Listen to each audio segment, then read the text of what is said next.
जिज्ञासु मित्रों, बहुत बहुत अभिनंदन है आप सभी का दिव्य सृजन में। प्रत्येक दिवस की भांति आज फिर यहाँ पर लाइव चर्चा का यह कार्यक्रम हम शुरू कर रहे हैं। और आज जो चर्चा का विषय है द्रव्य यज्ञ और ज्ञान यज्ञ। कल की चर्चा में हमने सुना कि यज्ञ से ही सुख की प्राप्ति संभव है। यज्ञ से ही सुख की प्राप्ति संभव है। तो यज्ञ से सुख की प्राप्ति होती है और क्योंकि यज्ञ ही निष्काम कर्म योग है और निष्काम कर्म से ही हमारा जीवन संतुलित होता है। हमें एक संतुलन में हम आते हैं जीवन में। लेकिन द्रव्य यज्ञ और ज्ञान यज्ञ, एक तो द्रव्य यज्ञ है वह भी कर्तव्य रूप में है और उसको भी निष्काम भावना से करना चाहिए, ये भगवान श्री कृष्ण पहले ही बता चुके हैं। लेकिन अब वह द्रव्य यज्ञ और ज्ञान यज्ञ की तुलना करेंगे। पहले तो उन्होंने बताया कि एक द्रव्य यज्ञ होता है, एक तपो यज्ञ होता है, एक स्वाध्याय रूपी ज्ञान यज्ञ होता है, एक आत्म संयम योग रूपी यज्ञ होता है। तो अब इन यज्ञों में एक द्रव्य यज्ञ से तात्पर्य जो बाहरी क्रिया है और फिर ज्ञान योग है।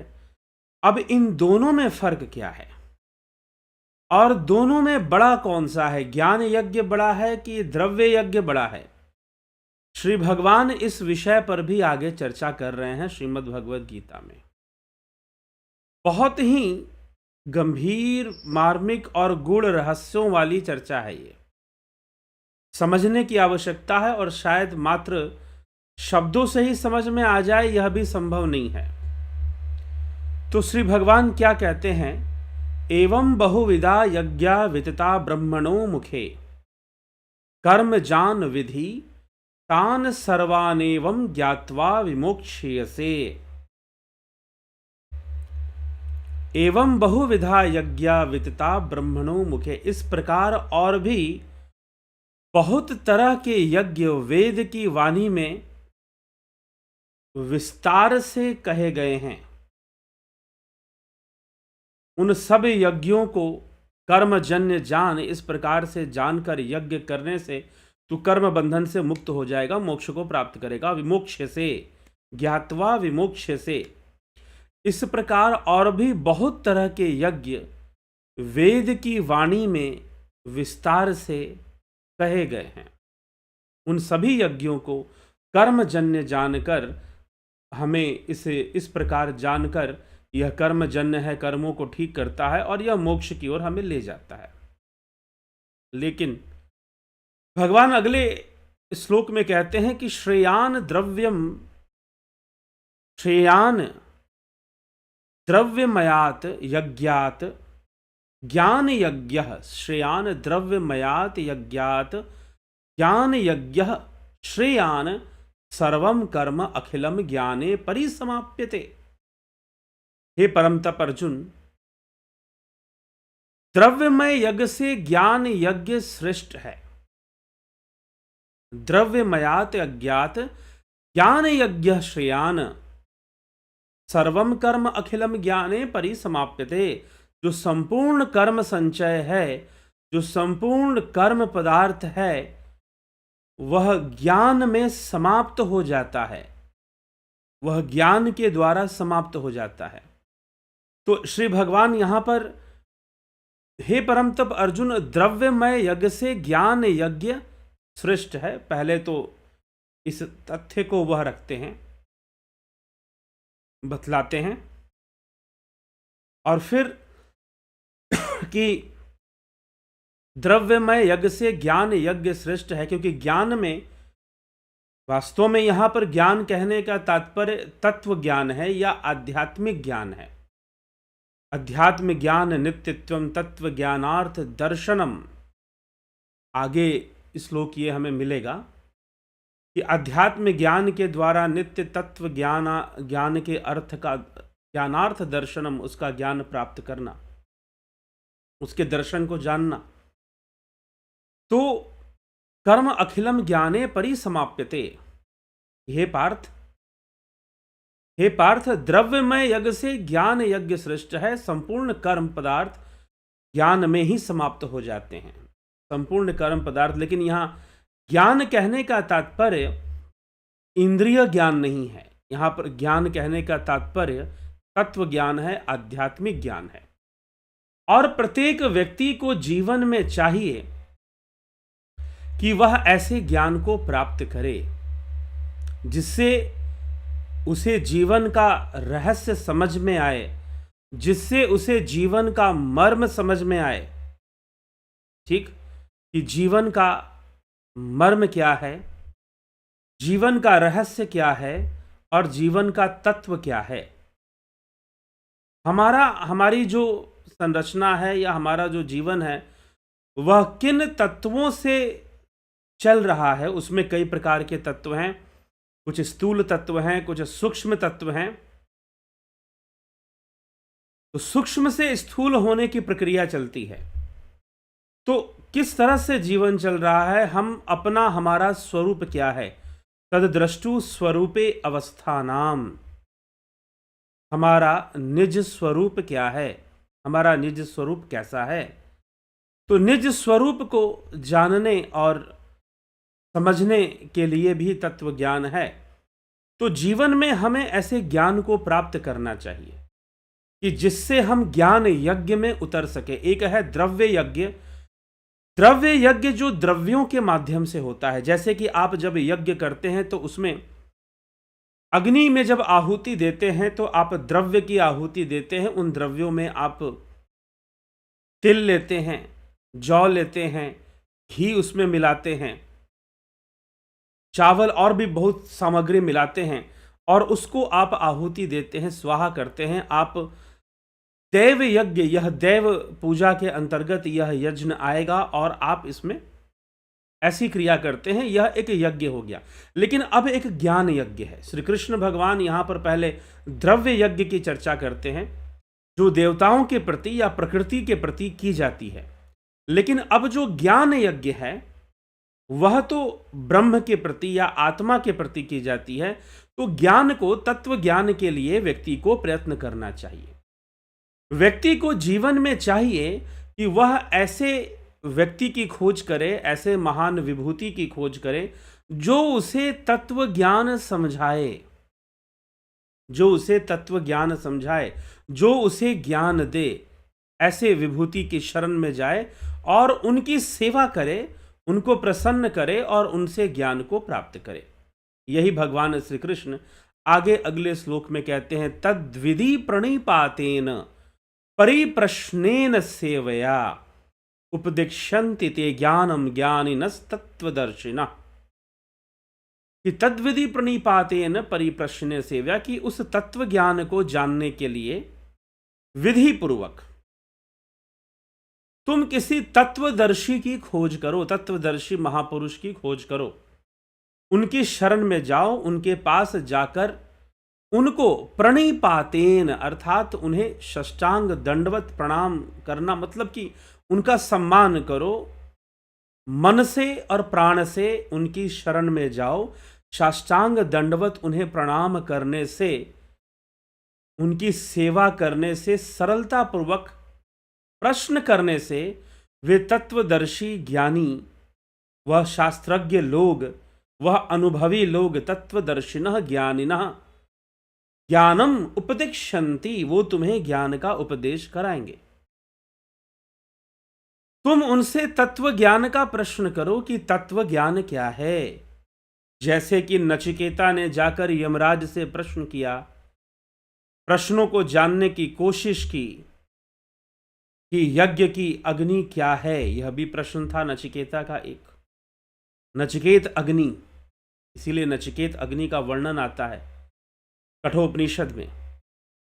आत्मा का तत्व क्या है, संसार क्या है। इस प्रकार से नचिकेता ने पहले जो प्रश्न किए वह तो यमराज ने थोड़े बता दिए, लेकिन जब आत्मा के विषय में पूछा कि आत्मा क्या है और मृत्यु क्या है, मृत्यु वह कौन सा तत्व है जिसकी मृत्यु नहीं होती, मुझे उसका ज्ञान कराइए। यमराज ने कहा कि नहीं पुत्र, यह तेरे लिए नहीं है अभी, तू संसार का सुख मांग ले, तू पृथ्वी का राज मांग ले, तू वैभव मांग ले। नचिकेता फिर भी नहीं माने, क्योंकि नहीं, मुझे तो उसी तत्व का ज्ञान करना है जो मृत्यु के बाद भी है। तो वह आत्मा तत्व क्या है, वह आत्म तत्व क्या है? फिर पहले यह लालच दिया कि पृथ्वी का राज ले ले, संसार का सारे भोग ले ले, सब कुछ ले ले।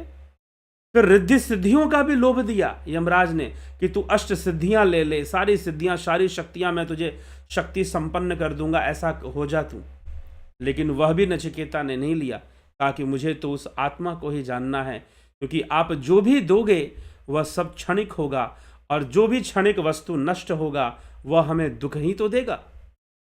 इसी के आधार पर महात्मा बुद्ध ने कहा कि संसार दुखमय है, क्योंकि सब कुछ तो क्षणिक ही है। तो नचिकेता ने भी उसी प्रकार उस नश्वरता को उदाहरण देते हुए कहा कि मुझे ये सब चीजें नहीं चाहिए, मुझे तो आत्मा का ज्ञान चाहिए।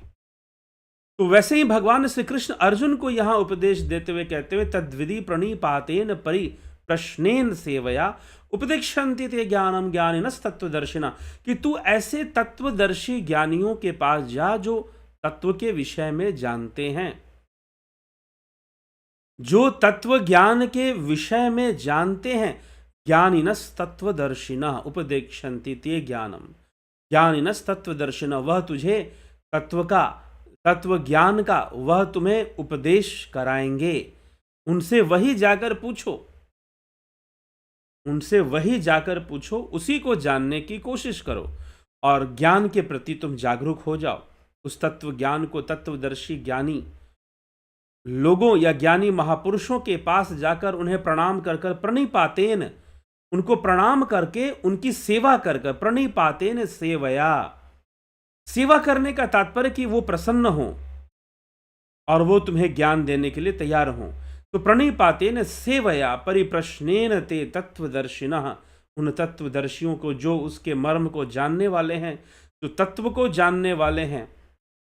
अब यहां पर तत्व ज्ञान, तत्व शब्द जब भी जुड़ता है तो सांख्य के साथ जुड़ता है। तो वो तुझे तत्व का ज्ञान कराएंगे और ऐसा ज्ञान प्राप्त कर कर तेरा ज्ञान यज्ञ शुरू होगा। ज्ञान जरूरी क्यों है? ताकि ज्ञान यज्ञ शुरू हो जाए। ज्ञान होगा तभी तो ज्ञान यज्ञ होगा। अरे भाई, द्रव्य यज्ञ के लिए द्रव्य की आवश्यकता पड़ेगी और ज्ञान यज्ञ के लिए ज्ञान की आवश्यकता पड़ेगी। अब ये कोई बहुत बड़ी बात नहीं है समझने के लिए। द्रव्य यज्ञ करने के लिए द्रव्य की आवश्यकता और ज्ञान यज्ञ करने के लिए ज्ञान की आवश्यकता पड़ेगी। तो भगवान श्री कृष्ण यही कहते हैं, तद्विधि प्रणिपातेन परि प्रश्नेन सेवया उपदिक्षन्ति ते ज्ञानम ज्ञानिनस् तत्वदर्शिनः,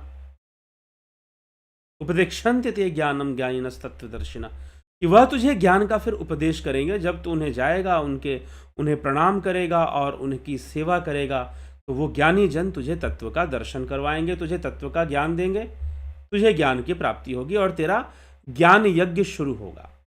यज्ञ ज्ञात्वा न पुनर्मोहमेवं यास्यसि पांडव येन भूतानि यशेन त्रक्षस्य आत्मन्यथो मयि, कि जिसको जानकर, जिसका अनुभव करके, तत्व को जानकर अनुभव करके बाद फिर इस प्रकार मोह को नहीं प्राप्त होगा। हे अर्जुन, जिस तत्व से संपूर्ण प्राणियों को निःशेष भाव से अपने में, उसके बाद मुझ सच्चिदानंद घन परमात्मा में देखेगा, क्या होगा कि उसको द्रक्ष्यस्यात्मनो यथोमयि, आत्मनो मथोमति, आत्मा में देखेगा, मुझ में ही देखेगा। जिस तत्व ज्ञान का अनुभव कर कर तू फिर इस प्रकार मोह को प्राप्त नहीं होगा अर्जुन। जिस तत्व ज्ञान से संपूर्ण प्राणियों को निःशेष भाव से अपने में, उसके बाद अपने में ही तू परमात्मा को भी देख पाएगा, मुझ सच्चिदानंद घन का भी साक्षात्कार अपने भीतर ही कर पाएगा, अपने अंदर ही जान पाएगा, उस ज्योति रूप ब्रह्म को जान पाएगा। भगवान श्री कृष्ण कह रहे हैं कि तू अपने भीतर ही उस तत्व को जानेगा, उस तत्व को देखेगा और मुझे भी तू वह उस तत्व रूप ही समझ कि मैं वही तत्व हूं जो भीतर में तू जान पाएगा।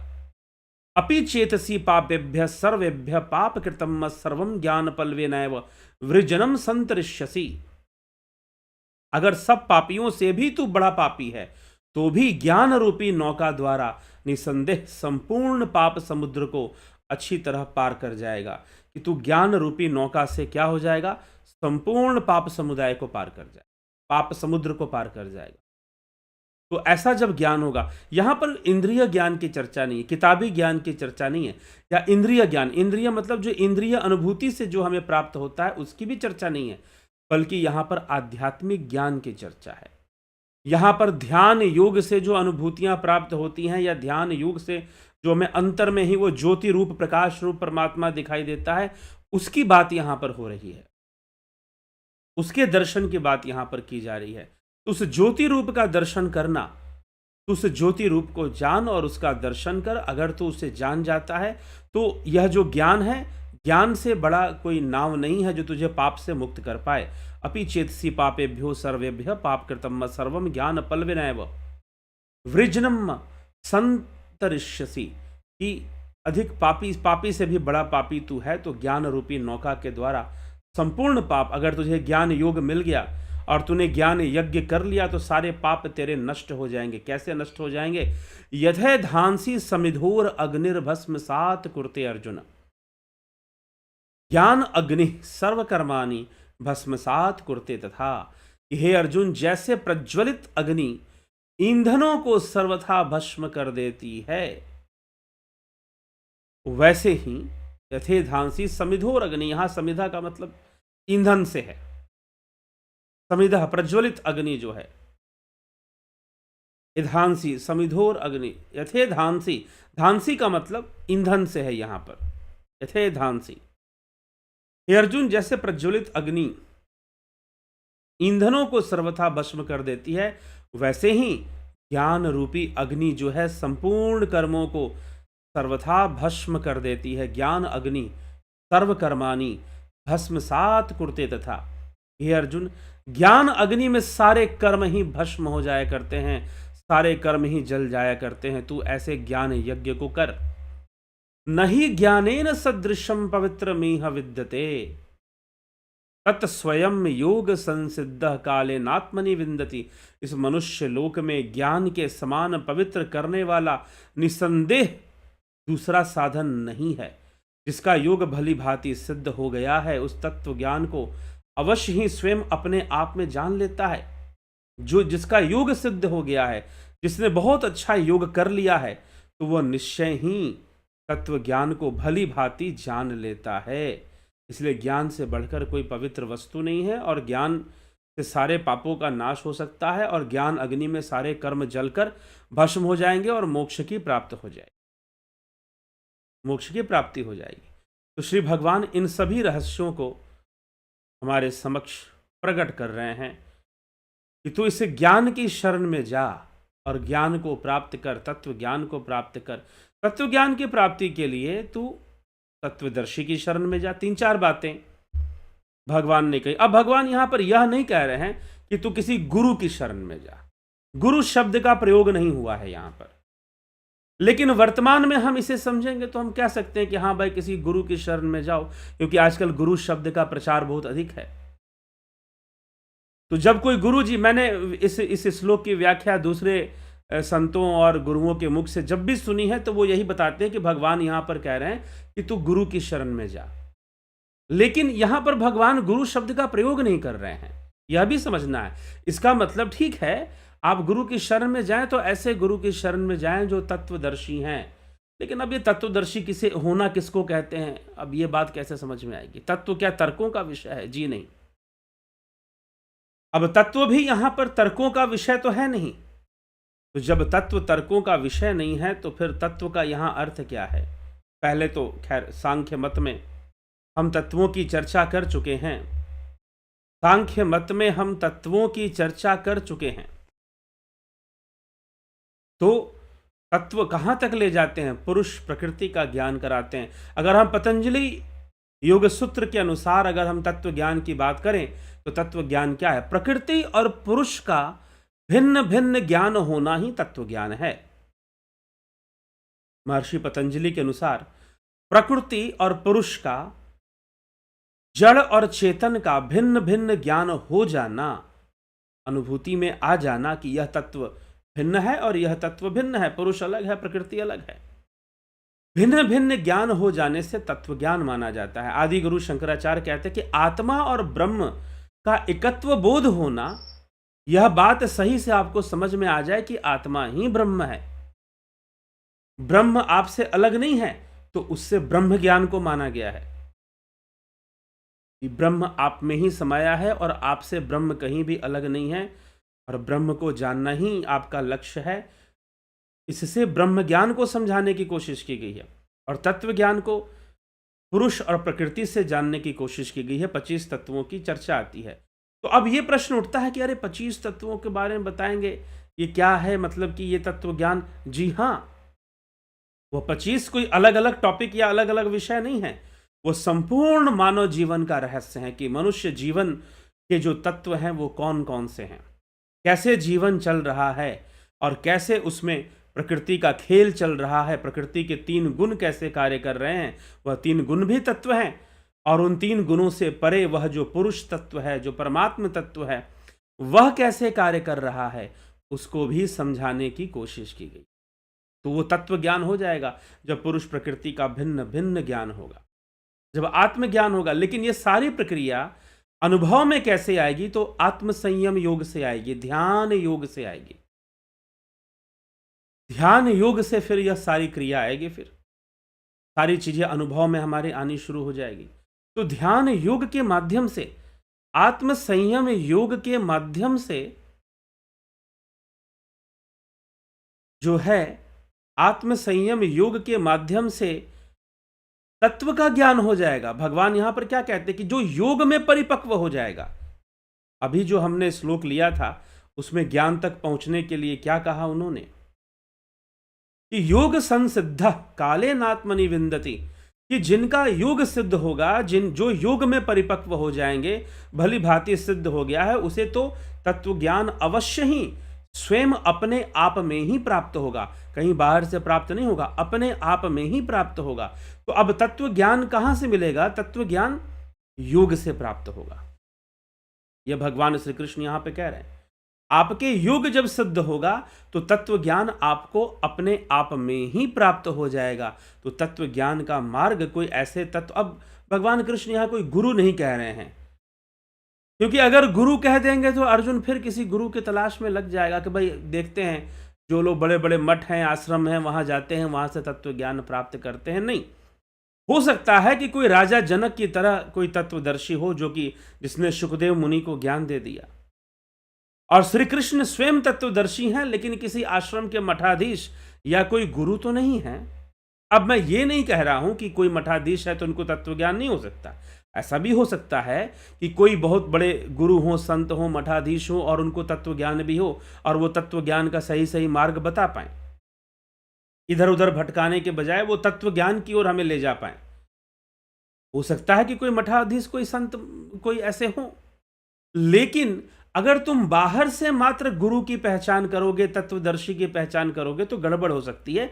इसलिए श्री भगवान ये नहीं कहते हैं कि तू किसी गुरु के शरण में जा, नहीं, सीधा टू दी पॉइंट बात। क्या टू दी पॉइंट बात? तू तत्वदर्शी के शरण में जा और उस तत्वदर्शी को प्रणाम कर, उनकी थोड़ी सेवा कर, उनको प्रसन्न कर, वो तुझे तत्व का ज्ञान देंगे, वो तुझे तत्व का ज्ञान उपदेश करेंगे। तो श्री भगवान यहां पर अर्जुन को तत्वदर्शी की शरण में जाने का उपदेश देते हैं, और लेकिन इसकी व्याख्या गुरु के रूप में ही समझी जाती है ज़्यादातर लोगों के द्वारा, या ज़्यादातर कथावाचक और प्रवचन करने वाले जो बहुत सारे हमारे समाज में गुरु जी लोग हैं, वो इस श्लोक का जब भी अर्थ करते हैं तो यही कहते हैं कि यहाँ पर भगवान कृष्ण कह रहे हैं कि तू किसी गुरु की शरण में जा और ज्ञान को प्राप्त कर। लेकिन श्री कृष्ण के अर्जुन के सामने तो श्री कृष्ण स्वयं ही तत्वदर्शी उपस्थित हैं, स्वयं ही तत्वदर्शी महाज्ञानी, स्वयं ही है वो। तो फिर भला किसी अन्य गुरु और तत्वदर्शी के पास अर्जुन को जाने की तो आवश्यकता नहीं है, और अर्जुन जाता भी नहीं है।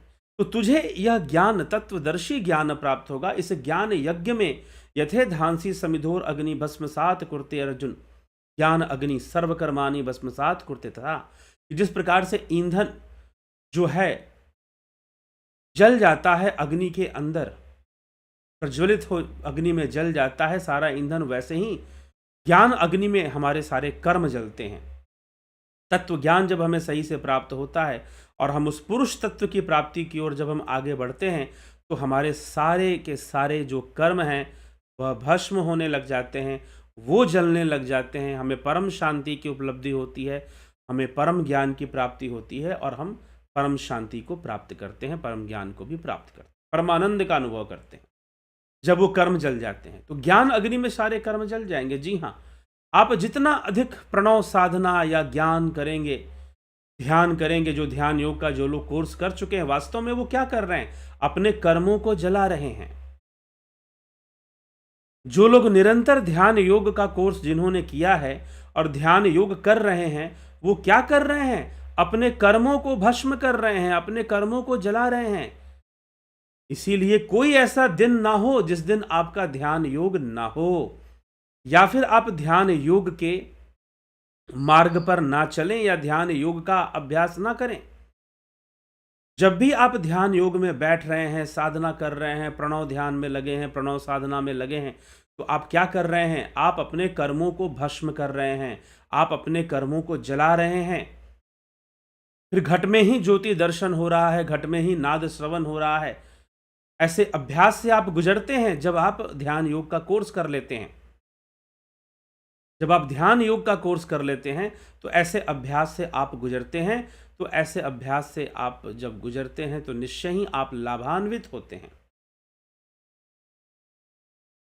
लाभान्वित होते हैं और लाभान्वित होना चाहिए।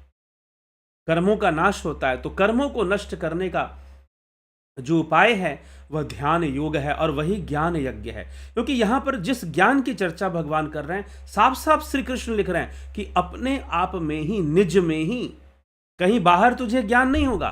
कहां पर ज्ञान होगा? अपने आप में ही तुझे ज्ञान की प्राप्ति होगी। तो श्री कृष्ण भगवान यही तो कह रहे हैं, नहीं ज्ञानेन सदृशम पवित्रमिह विद्यते तत्स्वयं तत्स्वयं योग संसिद्ध कालेनात्मनि विन्दति।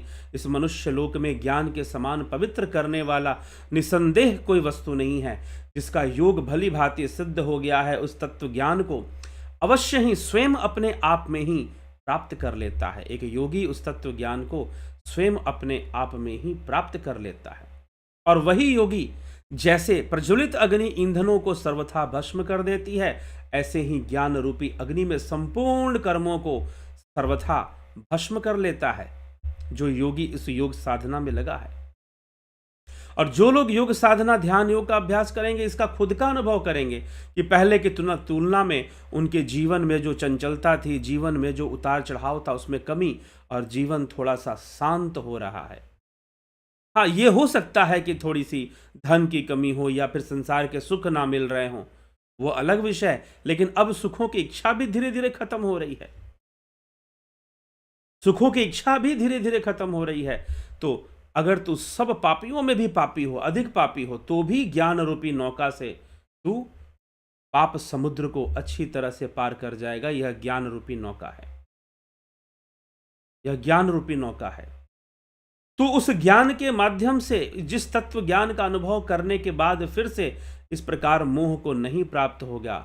यज ज्ञात्वा ना पुनर्मोहमेवं यास्यसि पांडव।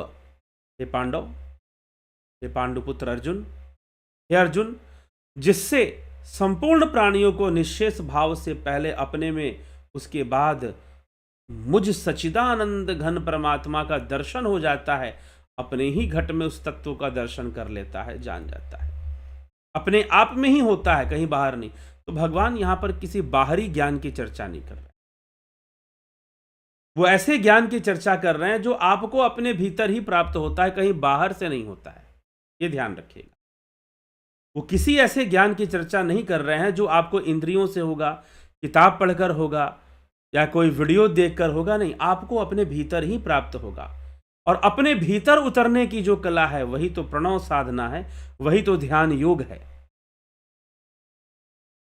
वही तो ध्यान योग है। इसीलिए इस अध्याय के बाद आगे भगवान ध्यान योग पे भी चर्चा करेंगे, आत्मसंयम योग पर भी चर्चा करेंगे, उसके मर्म को भी फिर समझाएंगे कि हमें करना चाहिए।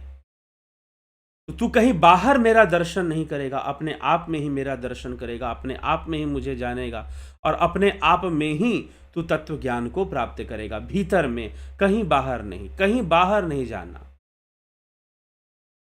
सूरदास जी कहते हैं, प्रभु मेरे अंतर के पट खोल, चाहे मेरी आंखें ले ले ज्ञान की आंखें खोल। प्रभु मेरे अंतर के पट खोल, कि हमारे अंतर के पट खुलने चाहिए, अंतर का द्वार खुलना चाहिए। तो दर्शन दो घनश्याम नाथ मोरी अखियां प्यासी रे, मन मंदिर में ज्योत जला दो घट घट वासी रे। मंदिर मंदिर मूरत तेरी, फिर भी न देखी सूरत तेरी। युग बीते ना आए मिलन की पूर्ण मासी रे, दर्शन दो घनश्याम नाथ मोरी अखियां प्यासी रे। कहाँ मांगा जा रहा है दर्शन? क्या मंदिर में मांग रहे? जी नहीं, तुम्हारे घट के भीतर, तुम्हारे अपने भीतर तुम्हें वह दर्शन प्राप्त होगा। तुम्हारे घट के भीतर तुम्हें प्राप्त होगा, तुम उसको प्राप्त करो, उसको प्राप्त करो, और वह तुम्हें अंदर ही प्राप्त होगा, कहीं बाहर नहीं प्राप्त होगा। जब तुम तत्वदर्शी के पास जाओगे, किसी तत्वदर्शी के पास जाओगे, उसके शरणागत, उससे मिलोगे, उससे ज्ञान मांगोगे, उसे प्रसन्न करोगे, तो हो सकता है कि वो आपको घट के भीतर ही वैसा करवा दे। ध्यान योग कोर्स करने वाले बहुत सारे लोग वो कहते हैं कि हम घट के भीतर ही बहुत सारी अनुभूतियां करते हैं, बहुत तरह की चीजें हमें दिखती हैं, परम प्रकाशक रूप दिखाई देता है। ध्यान योग कोर्स जो करते हैं वो ऐसी अनुभूतियों से गुजरते हैं, घट के भीतर ही उस ज्योति ब्रह्म का दर्शन होता है, तो घट के भीतर ही ज्ञान प्राप्त होता है, कहीं बाहर नहीं होता। ठीक, तो मंदिर मंदिर मूरत तेरी, फिर भी ना देखी सूरत तेरी। युग बीते ना आए मिलन की पूरन मासी रे, दर्शन दो घनश्याम। दर्शन तो चाहिए, कृष्ण का दर्शन चाहिए। सूरदास जी को कृष्ण का दर्शन तो चाहिए, लेकिन कौन सा दर्शन चाहिए? भैया ये मूर्ति तो बहुत देख ली मैंने, अब मन के मंदिर में दर्शन चाहिए, बाहर दर्शन नहीं चाहिए। कहां दर्शन चाहिए? मन के मंदिर में दर्शन चाहिए। अब मन के मंदिर में दर्शन कैसे होगा? महापुरुषों की वानियां हैं, मीराबाई की वाणी है, सूरदास जी की वाणी है, संतों की वाणी है। वही बात तो श्री कृष्ण यहां पर कह रहे हैं। कहीं बाहर नहीं होगा तुम्हें ज्ञान प्राप्त, अपने भीतर ज्ञान प्राप्त होगा, अपने भीतर ही सच्चिदानंद घन का दर्शन होगा। सच्चिदानंद, प्योर कॉन्शियसनेस, जो परम चेतना है, तुम उसका साक्षात्कार ध्यान योग के माध्यम से अपने भीतर करोगे। तुम भीतर नहीं उतरना चाहते, बाहर से ही सब बातें जान लेना चाहते हो, असंभव है। ठीक है, तुम भीतर नहीं उतरना चाहते, बाहर से ही जान लेना चाहते हो। तुम कृष्ण का दर्शन करना चाहते हो, लेकिन मीराबाई ने कैसा दर्शन किया था श्री कृष्ण का? कौन सा दर्शन किया था?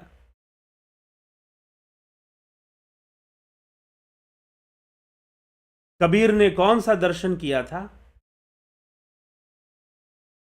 संत सूरदास कौन से दर्शन की बात कर रहे हैं कि मंदिर मंदिर मूरत तेरी, फिर भी ना देखी सूरत तेरी? कौन सी सूरत की बात कर रहे हैं? दर्शन दो घनश्याम नाथ मोरी अखियां प्यासी रे। ठीक, घट में दर्शन चाहिए। मन मंदिर में ज्योत जला दो घट घट वासी रे। मन मंदिर में दर्शन दे दो, बाहर के मंदिर में क्या दर्शन करना, बहुत कर लिया, बहुत घूम लिया। घट के भीतर दर्शन हो जाए, घट के भीतर दर्शन हो जाए, यही सबसे बड़ी उपलब्धि है।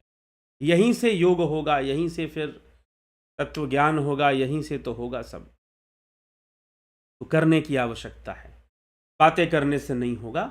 ध्यान योग का कोर्स 20 जनवरी से शुरू होगा। योग की परंपरा से आप जुड़ेंगे, योग की एक सिस्टमैटिक वे में आप करते हुए योग की परंपरा से जुड़कर अपने अंतर की यात्रा करना सीखेंगे। उससे बड़ा जीवन में कोई उपलब्धि नहीं है, ध्यान रखना। भीतर की यात्रा करो, इससे बढ़कर जीवन में कोई उपलब्धि नहीं है। लेकिन अरे भाई, भीतर की यात्रा करने के लिए रास्ता तो चाहिए ना। साधन तो चाहिए कि वो यात्रा कैसे होगी। मान लो कि आपको स्केटिंग करनी है तो स्केटिंग करने आना चाहिए, कोई सिखाएगा कि ऐसे ऐसे करो तो स्केटिंग होगा। स्विमिंग, आपको आपका मन है कि मैं पानी में जाकर तैरूं, स्विमिंग करूं, कैसे स्विमिंग करोगे जब तक आएगा ही नहीं। वैसे ही उस भीतर में उतरना कैसे है, उस घट में उतरना कैसे है, कैसे घट में जाना है, कैसे मन मंदिर में प्रवेश करना है, यही ध्यान योग है, यही ध्यान योग का कोर्स है, और क्या है। और तभी घट के भीतर उसका दर्शन होगा, उस ज्योत रूप हरि का दर्शन होगा, ठीक, आदित्य रूप रुद्र का दर्शन होगा, तभी होगा। तो इसीलिए हमें मन मंदिर में ज्योत जला दो घट घट वासी रे, कि मन मंदिर में ज्योत जलाओ, कुछ ऐसा दर्शन दे दो हे घट घट के वासी, हमें ऐसा दर्शन दे दो। तुम तो कण कण में हो, घट घट में हो, तो कुछ ऐसी उस परम चेतना जो सर्वव्यापी है, उससे हमारा जुड़ाव बने, हम जुड़ सकें, उसे हम जान सकें, उससे हमारा संबंध बन सके। इसीलिए ध्यान योग है, 20 जनवरी से शुरू हो रहा है। स्टेप वाइज स्टेप, कैसे अंतर्मुखी होना है, अंतर की गहराई में कैसे उतरना है, अंतर की गहराई में कैसे उतरना है, यह विधि ही तो ध्यान योग है। हम तैयार नहीं है पूरी तरह से, कुछ तैयारियां करनी पड़ेंगी। वो जो तैयारियां करनी पड़ेंगी वही गाइडेड मेडिटेशन है। जब उतरोगे तो अतीन्द्रिय साधना होगी, ट्रांसेंडेंटल होगा, फिर इंद्रियों से परे होगा, ठीक है। तो इस तरह से यह ध्यान योग का विषय है, जो यहाँ पर जो चर्चा किया जा रहा है कि तुम्हें भीतर में ही इस तत्व का ज्ञान होगा, अंदर में ही तुम्हें मेरा ज्ञान होगा, तो मुझे बाहर से नहीं। आगे तो भगवान यह भी अर्जुन से कह रहे हैं कि तू इन आंखों से मुझे देख ही नहीं सकता, जो भी देख रहा है वो मेरी माया को देख रहा है, ना कि मुझे देख रहा है। ऐसा भी श्री कृष्ण कहते हैं श्रीमद् भगवद गीता में। आगे आएगा विषय, आगे आएगा, मिलेगा विषय। तो जब तक हम ज्ञान की ओर नहीं जाएंगे, आध्यात्मिक ज्ञान की ओर नहीं जाएंगे, यह ध्यान योग कोर्स क्या है, आध्यात्मिक ज्ञान को ही प्राप्त करने का तरीका है। यह आध्यात्मिक ज्ञान को, तत्व ज्ञान को ही प्राप्त करने का यह विधि है, ध्यान योग। जो ध्यान योग ऑनलाइन कोर्स आपको कराया जाता है, यह तत्व ज्ञान प्राप्त करने की विधि है, यह ब्रह्म ज्ञान तक पहुंचने का मार्ग है। जरूरी है कि हम प्राप्त करें, घट में ही उस परमात्मा के दर्शन करें, उस सच्चिदानंद घन का दर्शन हमें अपने ही घट के भीतर हो जाएगा, कहीं बाहर नहीं। और सूरदास जी जो करते हैं, मन मंदिर में ज्योत जला दो घट घट वासी रे, वो हो जाए, उससे बेहतर क्या, उससे बेस्ट क्या है। मीराबाई श्री कृष्ण को घट में ही प्राप्त करती हैं और कहती है घट में मुझे प्राप्त होगा।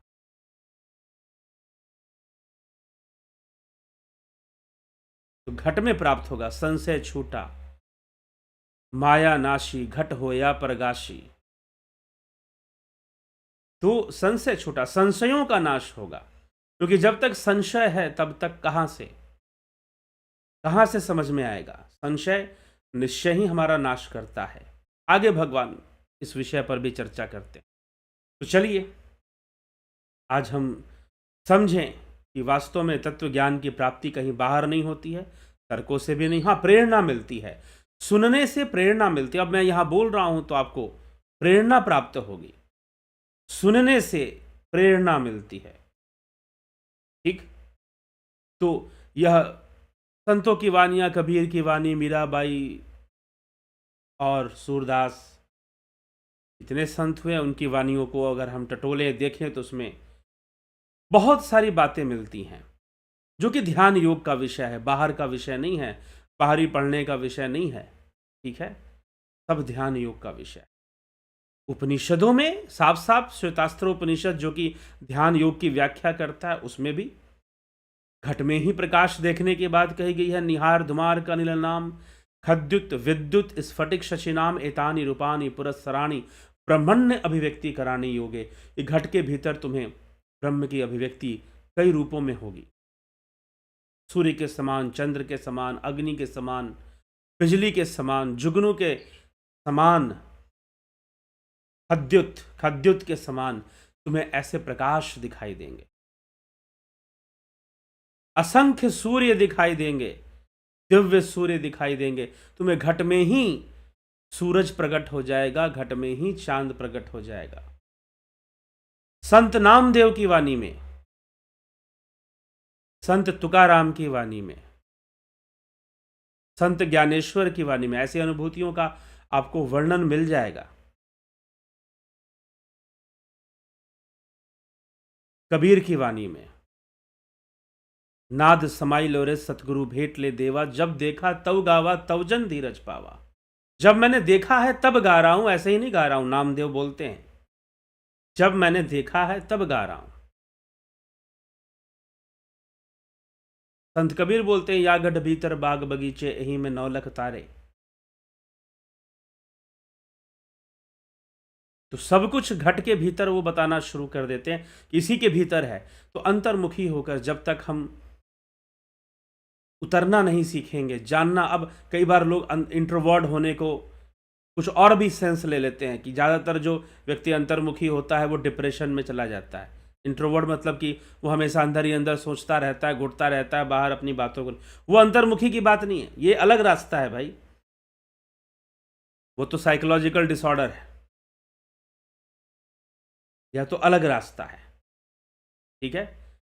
तो अरे कोई समझो रे नर ज्ञान, गगन में आवाज कैसी है। बिन धरती एक मंदिर देखा, बिना सरोवर पानी, बिन चंदा के चमक चांदनी, ज्योत में ज्योत समानी।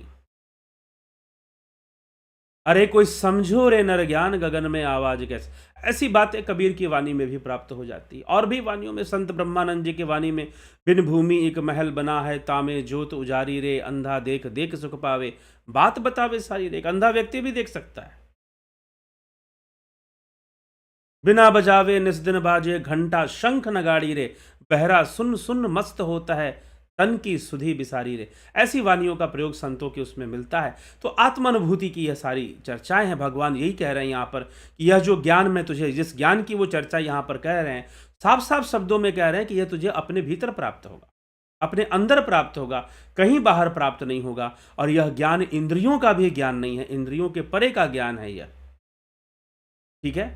इस ज्ञान में उतरने के लिए भी श्रद्धा की आवश्यकता है, और तत्वदर्शी के पास जाकर प्रश्न करने की आवश्यकता है, उनका सम्मान सेवा करने की आवश्यकता है। फिर अपने आप वह तुझे इस ज्ञान से तुझे सुशोभित करेंगे, तुझे यह ज्ञान प्रदान करेंगे।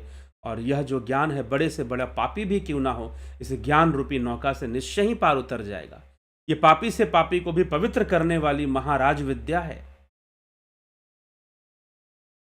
पापी से पापी को भी परम पवित्र करने वाली राज विद्या है। इस प्रकार से ऐसी बातें श्री कृष्ण भगवान अर्जुन से कर रहे हैं, कह रहे हैं।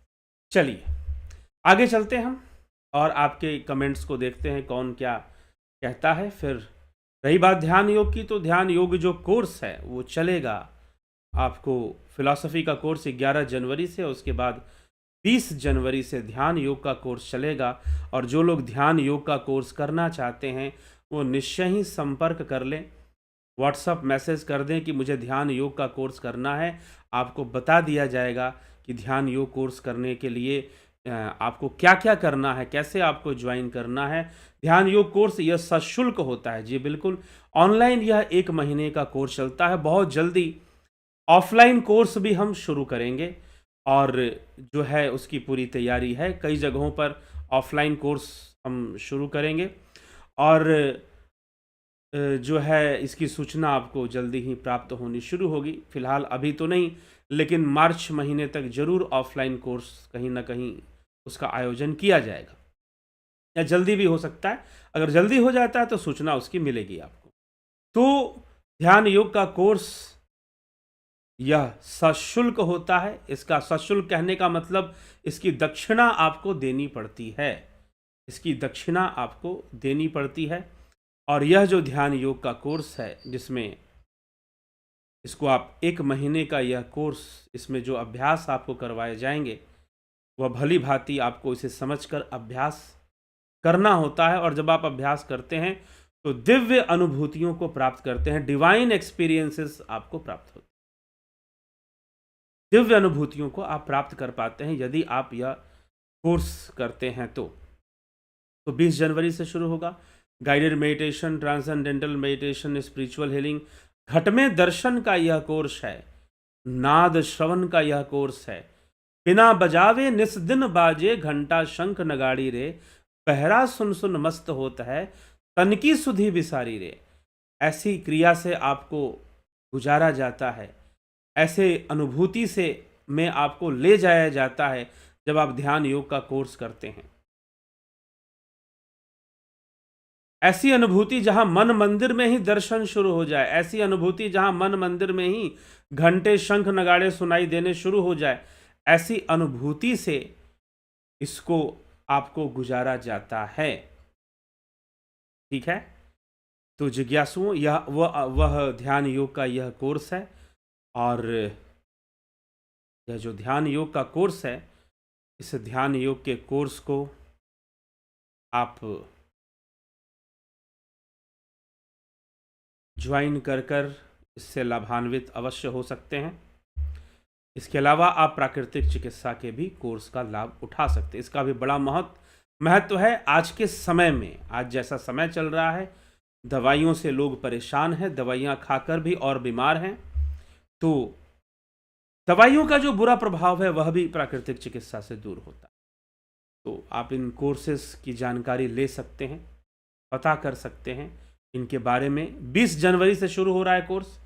आप व्हाट्सअप मैसेज करेंगे, किस नंबर पे करेंगे? तो नंबर दिया हुआ है यहाँ पर 9661802459। इस नंबर पे आप कांटेक्ट कर आप जो है यह कोर्स करेंगे। ठीक है, तो या इसकी जानकारी पूरी आप प्राप्त कर सकते हैं, जो कि 20 जनवरी से शुरू होने वाला है। इसकी ज्वाइनिंग शुरू हो चुकी है, आप ज्वाइन भी कर सकते हैं। तो चलिए आगे बढ़ते हैं और देखते हैं कि आपके कमेंट्स क्या क्या हैं, वो भी देखें। जगत नारायण जी, बहुत अभिनंदन है। गंभीर शाह जी, नवज्योति नाथ जी, पवन कुमार गुप्ता जी, राजू पाल जी, अमन कक्कर जी, बहुत अभिनंदन। नरसाराम प्रजापत, शंकर प्रसाद, दीपक गोयल, संतोष कुमार जी, शिखर शर्मा जी, चितरंजन बरुआ, सविता नायक जी, अवधेश कुमार जी, रतन सिंह जी, विष्णु चंद्र मौर्य जी, गोविंद प्रसाद नीमा, विनोद के सूद, घनश्याम सरोदे, राम निवास मीना, उषा श्रीवास्तव जी, रूपलाल विश्वकर्मा जी, रामविलास जी, जयंती भाई पटेल, किशोर वैद्य जी, पंकज सोनी, अरुण पंडित जी, विक्रम सिंह जी, नितिन भाई, धीरू भाई थुमार, संतोष पचांगे, जितेंद्र शुक्ला, ऋषि डांगी,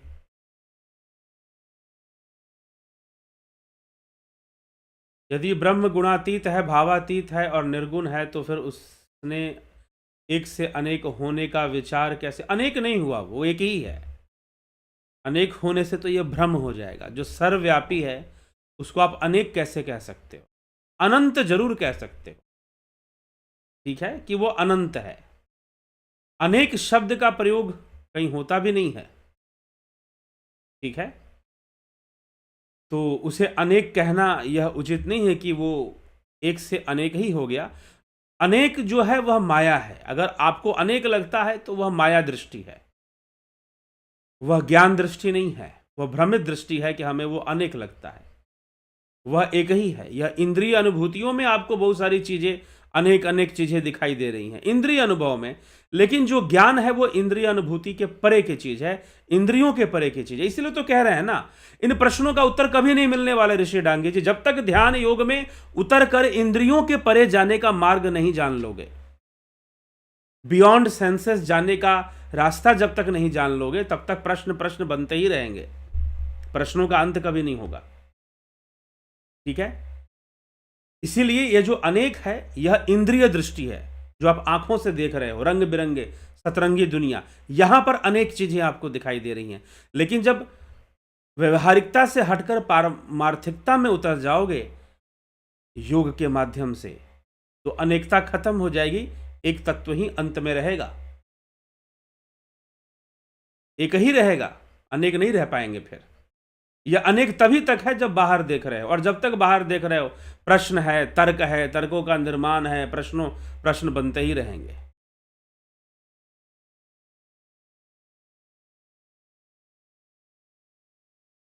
बिना विचार के कैसे कल्प शुरू हुआ और कल्प के आखिरी में कैसे उसमें सब समा गए। अब ये प्रश्न आपने लिया कहां से? जहां से लिया है वहां पर इसका उत्तर भी दिया हुआ है, ठीक है? वहां पर इसका उत्तर भी दिया हुआ है, कैसे एक तत्व से सब शुरू होता है और एक तत्व से सब खत्म हो जाता है। फिलॉसफी का कोर्स ज्वाइन कीजिए ऋषि डांगी जी। एक वेस्टर्न फिलोसोफर हुआ स्पिनोजा, कई लोग सेंट स्पिनोजा भी कहते हैं, लेकिन ही वॉज ए मैथमेटिशियन। वह एक गणितज्ञ थे। स्पिनोजा एक मैथमेटिशियन थे, और स्पिनोजा ने, आपने जो यहां पर बात लिखी है वही बात बताई थी, लेकिन स्पिनोजा का जो चिंतन था वो साइंटिफिक था, वो फिजिक्स पर बेस्ड था। और उसने कहा कि एक सबस्टेंस है, उसको पैनेथेज्म में माना जाता है स्पिनोजा की विचारधारा को। उसकी उसकी थ्योरी थी all is God and God is everything, all is God and God is everything. ये उसका स्टेटमेंट था स्पिनोजा का। रेशनल फिलोसोफर्स में, जो कि मॉडर्न वेस्टर्न फिलोसफी के अंदर आते हैं, उनमें स्पिनोजा ने ऐसी बात रखी थी कि सब उस सबस्टेंस से निकलते हैं और उसी में जाकर लीन होते हैं। This is the scientific theory. Big bang भी तो यही कह रहा है ना, एक जगह से सब कुछ निकला है, एक बैंग हुआ है,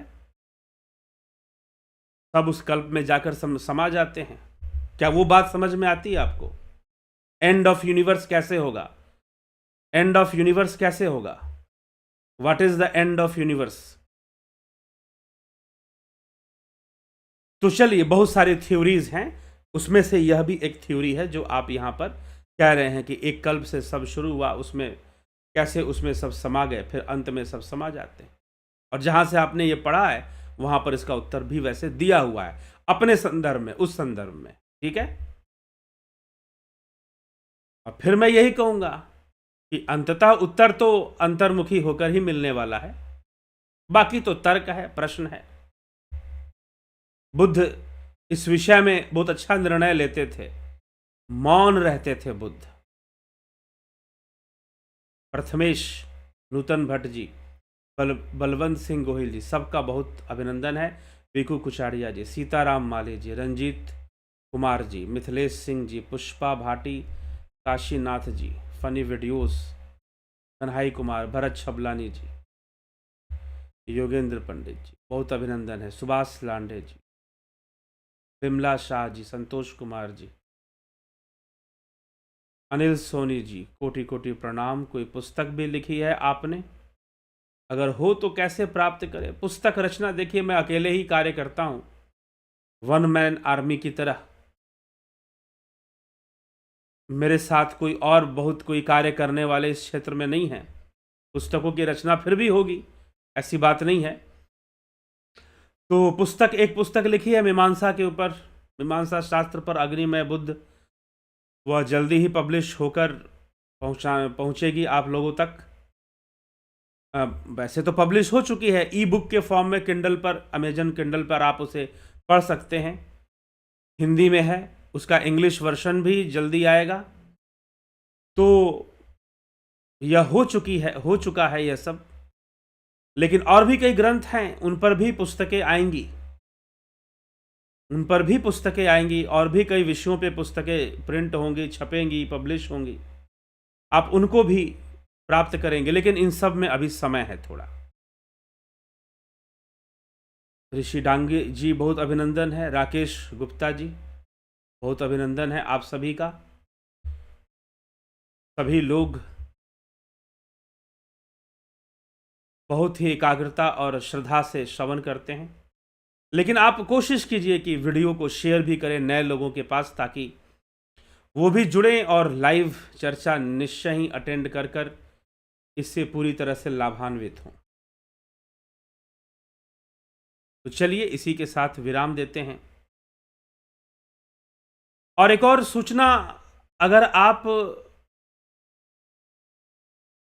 मुंबई में रहते हैं या मुंबई में मुझसे मिलना चाहते हैं, अगर आप मुंबई में रहते हैं या महाराष्ट्र में कहीं रहते हैं या फिर आप कहीं भी रहते हैं, आप दिल्ली में भी रहते हैं, चाहे कहीं भी रहते हैं आप, और अगर आप मुझसे मुंबई में मिलना चाहते हैं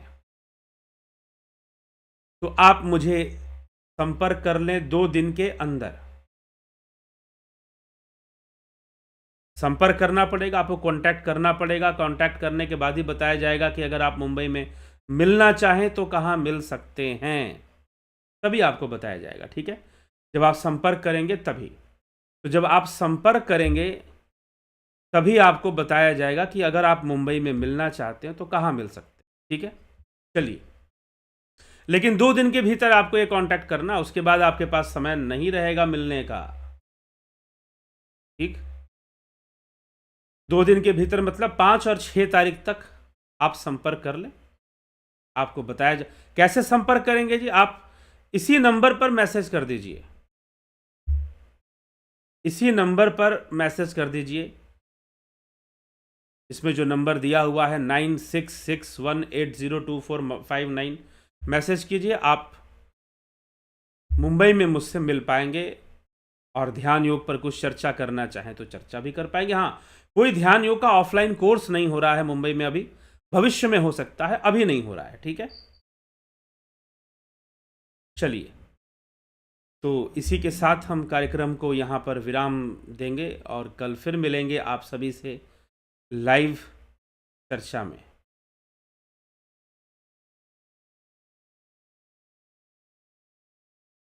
जाला डिगप्लासिन कहते हैं स्वप्न में समाधि लगने का, या क्या अर्थ है, पता नहीं इसका अर्थ क्या है।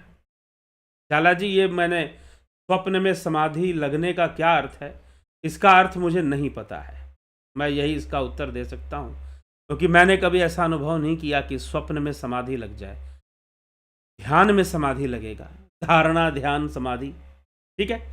तो ये होगा, धारणा से होगा, स्वप्न में समाधि लग जाएगी। और समाधि क्या चीज है, एक ही भाव हो जाना, पूर्णतः एक ही भाव हो जाना। यहां तक कि ऐसा एक ही भाव हो जाना कि इंद्रियां भी कोई भाव पैदा नहीं कर पाएंगे आपके अंदर, कोई संवेदनाएं नहीं ला पाएंगे आपके अंदर, कोई इंद्रिय अनुभूति उस अवस्था में काम नहीं करेगी। तो स्वप्न कहां से काम करेगा, क्योंकि स्वप्न तो बंधन की अवस्था है। स्वप्न कहां से काम करेगा, स्वप्न तो बंधन की अवस्था है, तो फिर कैसे बंधन से समाधि होगी। तो आप किसी और ज्ञानी व्यक्ति को ढूंढिए जो इस प्रश्न का उत्तर दे सके कि स्वप्न से समाधि कैसे होगी, ठीक है, तो जरूर आपको प्राप्त होगा। चलिए, इसी के साथ कराली बरुआ जी, मोस्ट वेलकम। जय मातृभूमि जी, जय मातृभूमि तराली जी। तो हम विराम देते हैं आज के इस कार्यक्रम को, कल फिर मिलते हैं आपसे लाइव चर्चा में 9 PM पर। बहुत बहुत आभार आप सभी का। ओम तत्सत सभी को।